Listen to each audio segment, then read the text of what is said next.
Welcome back to the morning show here on Arise News. It's now time to take a look at news stories making headlines around the globe. We begin in Nigeria, where Justice Yusuf Halilu of an Abuja High Court on Monday sentenced Mrs. Mariam Sanda to death by hanging for the murder of her husband, Mr. Biliaminu Bello. Sanda was alleged to have killed Bello on November 19, 2017, through multiple stabbing and was arraigned alongside 3 other persons. Delivering judgment in the suit, the trial judge held that where there was circumstantial evidence coupled with her testimony and statement to the police that she fatally, in quotes, stabbed her husband to death.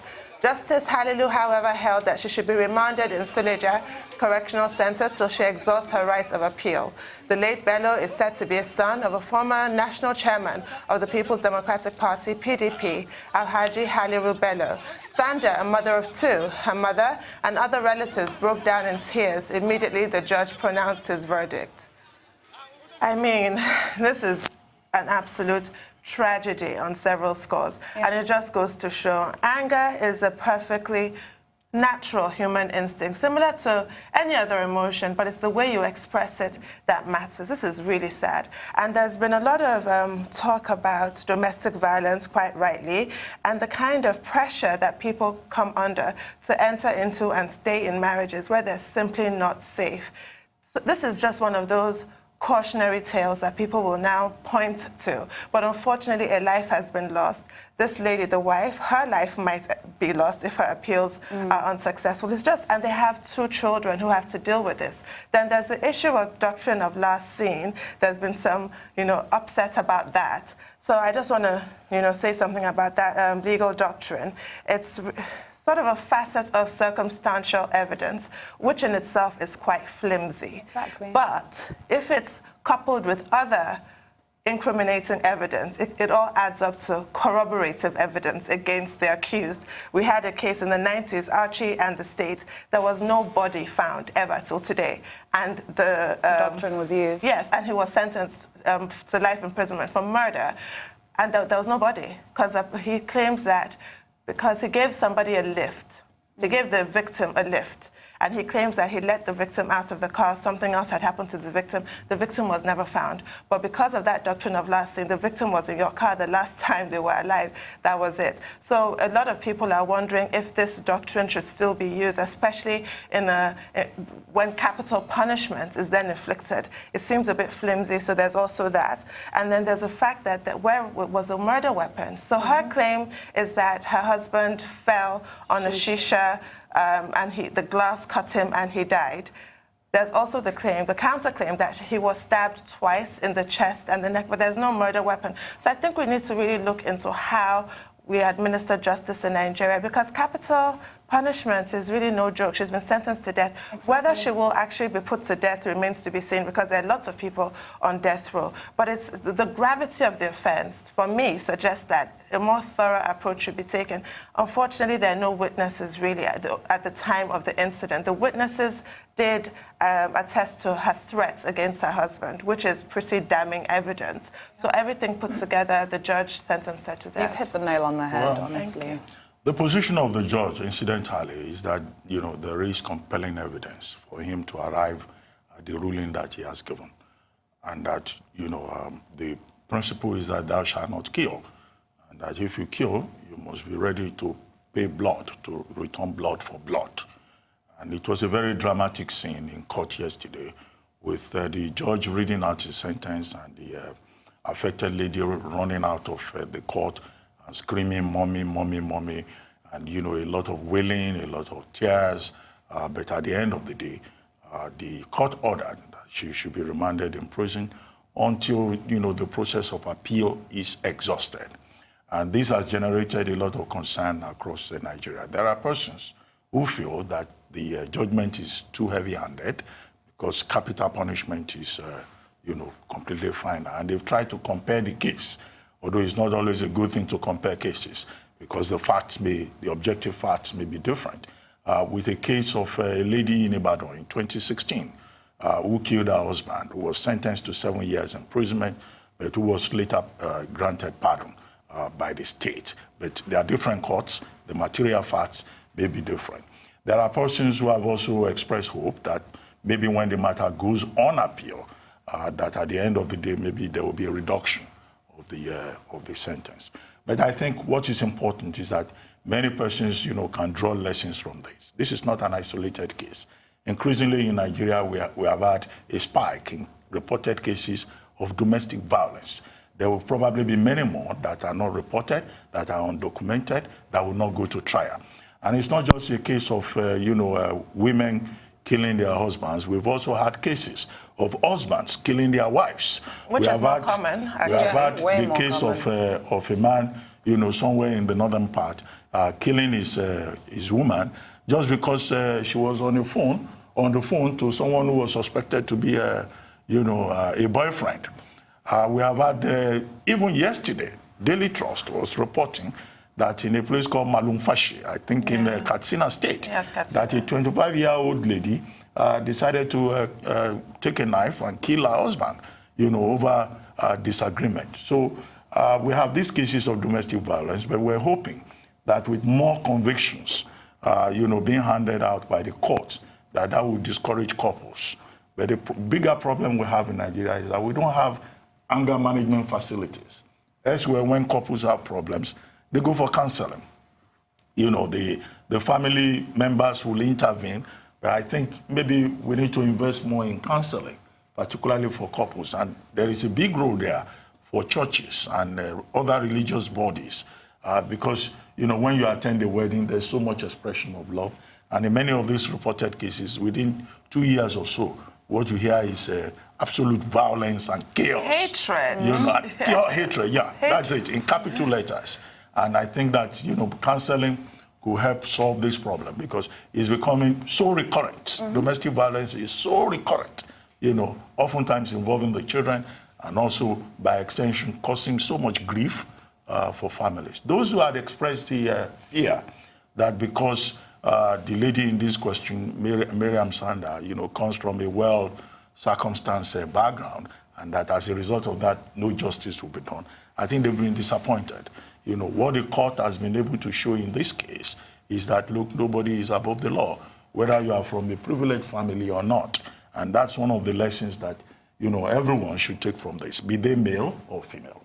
Absolutely, but there's so many worrying issues here around the entire subject as a whole. To begin with, what you can see, and it's so recurrent, not just in Nigeria, but in other parts of the world as well, that so many people are in marriages or relationships that they're either forced to even stay in when they don't want to, and it leads to the sort of violence that we're seeing in this situation. But I think the main issue here is that doctrine of last seen. I think there are so many issues around that because even on a more personal note, I had a friend who lost his life based on that because a cab driver that saw him have a car accident didn't want to put him in his car and take him to the hospital because he feared that if he got to the hospital and he was dead, doctrine of last seen could apply. Exactly. So I think it's extremely problematic that we're applying that doctrine, especially in cases like this. First of all, like you said, Tundun, it's problematic that there's no murder weapon that was attached to this. She claimed that he fell on the shisha pot.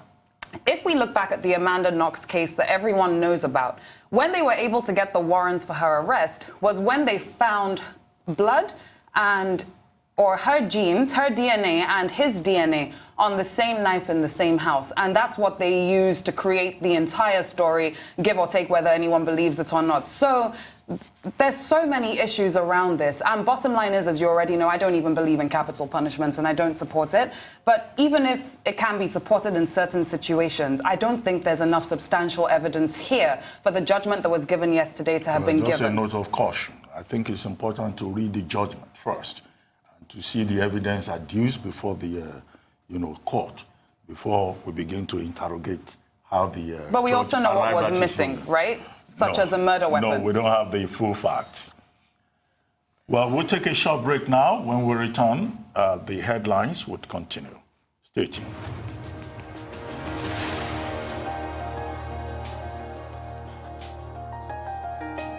Welcome back to the morning show here on Arise News. We're still taking a look at the headlines in today's newspapers. Over to you, Tunu. Thank you. Still in Nigeria, the Lagos state government says it will implement the ban on okada and tricycles in 15 local councils from February 1st. Benga Omotosho, Commissioner for Information and Strategy, announced this as a press conference in Lagos on Monday. He said the decision was made after a review of casualties. Asked if all-ride, okada, motorbike hailing services would be affected by the ban, Omotosho said all forms of commercial motorcycles. The ban cites a 2018 law to bar okadas and small three-wheeled vehicles known as kekes. It would bar them from 40 bridges and flyovers and areas covering the business districts of Victoria Island and Lagos Island, Apapa, where the primary port is located, and Ikeja, which is home to the international airport. Well, this has come as quite the bombshell to a lot of people, and I do appreciate the sort of public health concerns of the Lagos state government, because when you see the kind of fatalities, the kind of life-changing injuries that happen as a result of these accidents, then it does give you pause. However, there is the massive inconvenience to a lot of Lagosians. The traffic in Lagos is notorious, and okadas do help people conduct their daily business in a faster, more efficient way. We lose hours sitting in traffic every day, so that's another issue. And also for Go-Kada and All-Ride and Max NG, which was raised as in hopefully there would have been an exception, but the Lagos government is quite clear that there is no exception. All commercial motorcycles have been banned. I recall that there was a time when, to discourage these bike hailing services, the Lagos state government was planning to impose 25 million naira a year as a licensing fee, which is clearly it's aimed at frustrating them, as in get the hint and get out of this business. But now they've decided to have this outright ban. But I guess those companies which were hailed as huge, big news for the Nigerian tech space, because they've attracted really like amazing investment, millions of dollars, I guess they'll have to go back to the drawing board and reassess their business plans. But we'll see how this works for Lagos State, and a lot of people are also very concerned about companies that are, you know, if you have to deliver like food delivery services and what have you, what does that mean for them? Yes. Yeah. What does that mean for them? So I'm sure it will be. They're left out. The dispatch drivers are okay. They're left out. Yeah. Those ones fall in a different category. Right. They are not commercial motorcycles per se, being used for the purpose of transportation. But I think the last time we discussed this, we said, look, the Lagos state government needed to give us some clarity about what exactly was going on. Because this same statement, these same local governments that have been published, they were published on social media, I think about 2 weeks ago. But it's good that the state government has now come forward to say, well, yes, this is what we have decided to do. For security and safety reasons, they claim. Because according to them, in the last 4 years, they've had reported cases of over 10,000 accidents involving, motorcycles and tricycles, and that in the general hospitals, there are at least about 600 patients who have been involved in one form of accident or the other. And if you go to the orthopedic hospital in Yaba, there is a dedicated, ward for accidents involving motorcycles and tricycles. It is called the Okada ward. So that's how serious the problem is. But what the state government is doing is nothing new. As they themselves have pointed out, they are seeking to enforce an existing law. And that existing law has been there. But you see, oftentimes, government itself is not so diligent in enforcing its own laws. If the laws have been there, why are you just dredging it up now? Why did you allow the situation to go out of hand? And I can assure you, yes, the state government may try, but other issues will emerge, and maybe somewhere down the line, the state government may relax. Because these tricycles and motorcycles, they are a product of necessity. They are a response to the crisis of transportation, not just in Lagos State, but also, across Nigeria, in many parts of Nigeria. Now, what is the big issue here? The big issue here is that what I've seen is that it's merely really a restriction, not an outright ban. Expressways and bridges, they have been told not to go there. Now, those expressways and bridges are not made for motorcycles and tricycles. In the first place. It's even in the interest of these motorcyclists not to go onto the expressway and bridges where people, are overspeeding most of the time. Secondly, Lagos State has 20 local government areas and 57 local council development areas. Only 15 local governments are said to be affected. Oh, they're the main ones. They're the main ones. Yes, well, but, some areas have been excluded. Those areas are just where there's a lot of hinterland and people cannot have access to their homes or their offices except they use the motorcycle and the tricycle.